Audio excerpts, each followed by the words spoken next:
So ayan mga kabayan ko, dito naman po ako. Mga kabayan ko dyan, musta po kayo?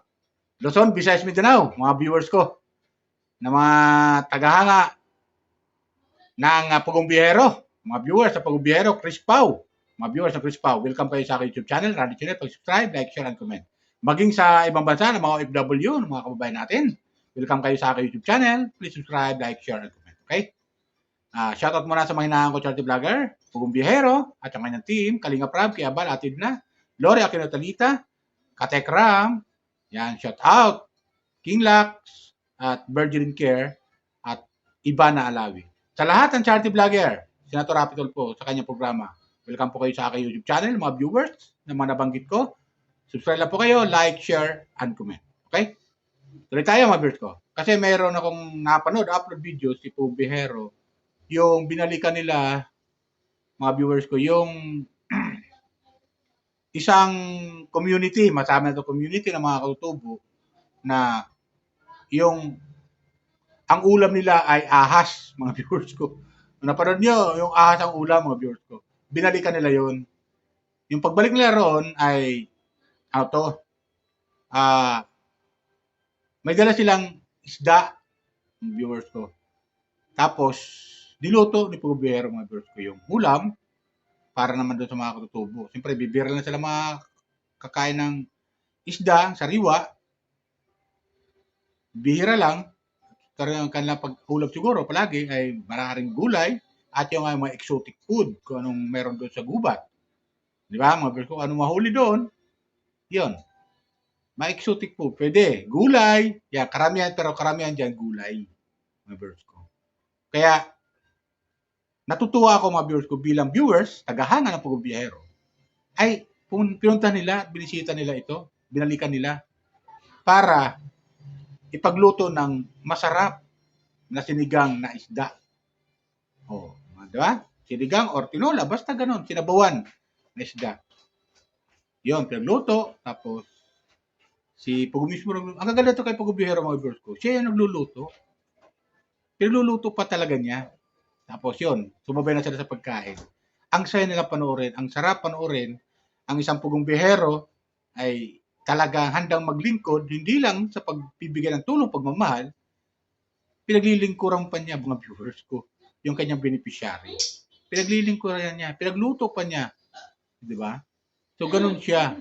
Kaya, bakit talang ganun karami ang humahanga kay Pugong Biyahero? Dahil sa ginagawa niyang pagtulong. Yung pagtulong, hindi lang pagtulong talaga, totally, pagdating ng tulong ng mga mula sa sponsor at galing sa kanya, ipinagluluto niya pa ito mga viewers ko. At sumasabay sa pagkain doon sa mga katutubo. O, di ba? Napakaganda. Saan ka pa? Di ba? Kaya nakakatuwa ito si Pugong Biyahero. Shoutout sa Pugong Biyahero, ha? Sir Paul, siya yung team. At kasama niya doon sila Rebecca, si Ralph, at saka si Krishna. Tatlo lang yata sila doon, mga viewers ko. Mga gano'n, tatlo lang sila. O, apat, maaari. Kasi may driver, di ba? So, nakakatuwa panoorin ang isang katulad ni Pugong Biyahero. Masaya. Masaya sila. Talagang, masabi mo talagang, ano to, mga viewers ko, masabi mo talaga na taus-puso yung kanyang pagtulong. Bukal sa kanyang kalooban. Ganon kabait si Pugong Biyahero. Shoutout Sir Paul, ha.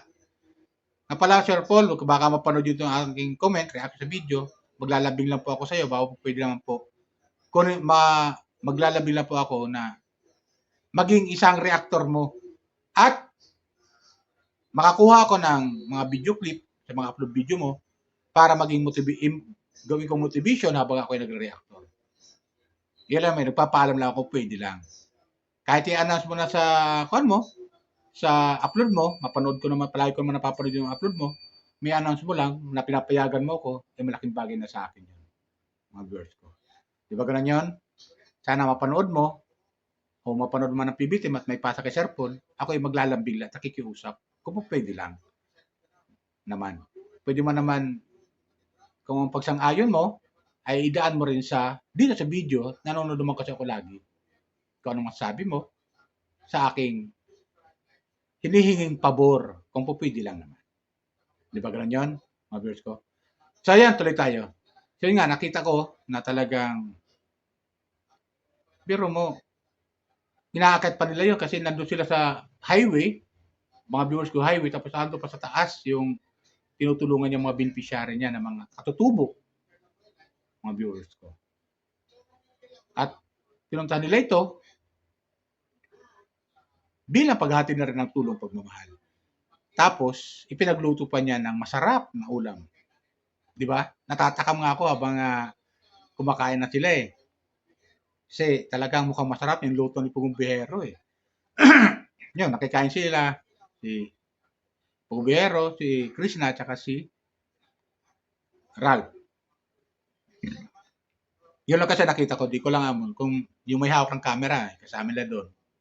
Either si Sir Paul o si Nonoy. Kasi yan ang nagiging driver niya eh. Shout out kay Ralph ha. Krishna kay Krishna. Tapos kay Sir Paul, shout out sa iyong team.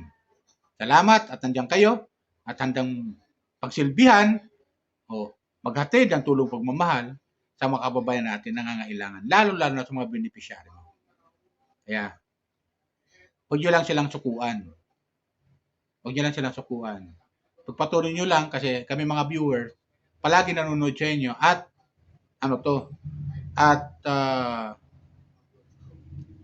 natutuwa kami sa mga ginagawa nyo pagtulong. Bagamat hirap kayo dyan, kaya nararamdaman namin yun, Sir Paul at yung team, yung inyong ginagawang pagtulong.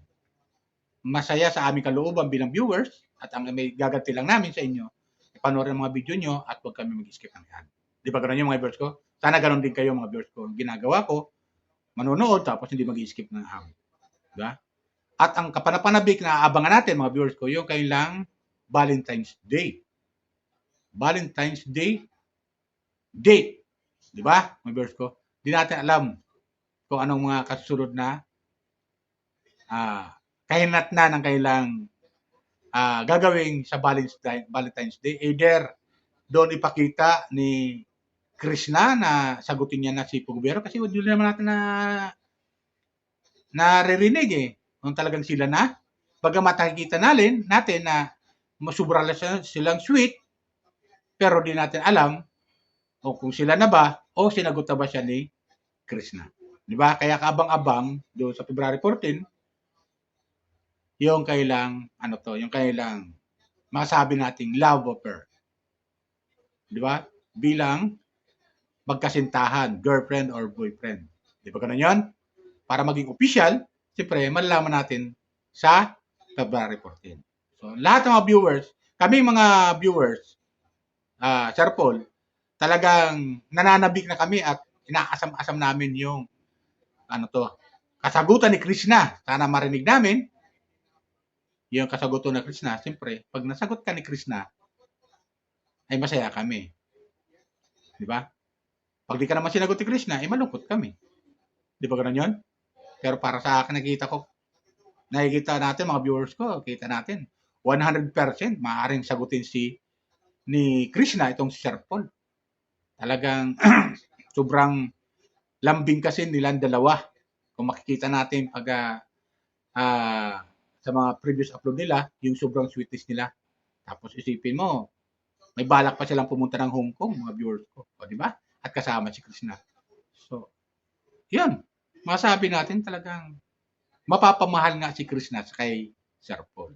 Dahil, siyempre, kung mahal mo, kailangan samahan mo.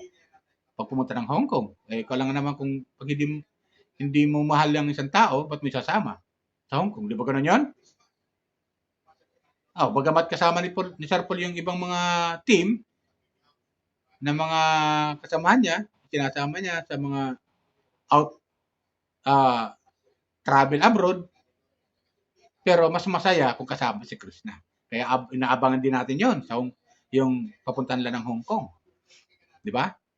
Pero ang inaabangan natin sa ngayon,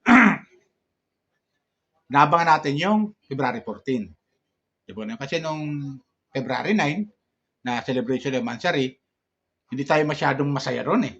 Bagamat kinilig tayo, konti, pero hindi masaya.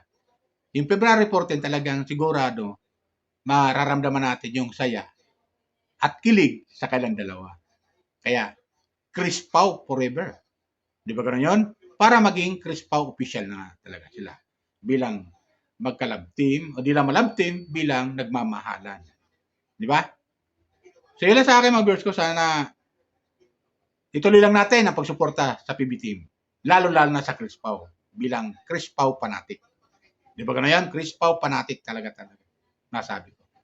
Yeah. Tuloy lang natin at abangan natin yung February 14 kung ano magiging kasagutan. Gawin din sa pagtulong ni Pugubiyaro doon sa pamilya na kumakain ng ahas, yung ulam nila ahas, ay shout out. Maraming salamat, Sir Paul. At yung team na pumunta dyan para tulungan sila at ipagluto pa ng masarap na ulam. Okay? Yan lang po, mga kabayan ko. Abangan natin sa February 14 ha. Sabay-sabay tayo panoorin. Gawin man nilang live or hindi, basta panoorin natin yung February 14 na date nila. Okay? Yan lang po, mga viewers ko. Shoutout ulit sa mga hinahan ko charity vlogger, katulad po Bihero, tsaka yung team, Kalinga Prab, Kuya Bal, Ate Edna, Ate Jack. Yan. Shoutout, Gloria Talita, Virgilin Care, King Lux, Papa Dins TV, Atekram, at tsaka Ka-Business. Okay, yan lang po. Bye! Ingat po tayo lagi. Pagpalain po tayo ng pumikapal.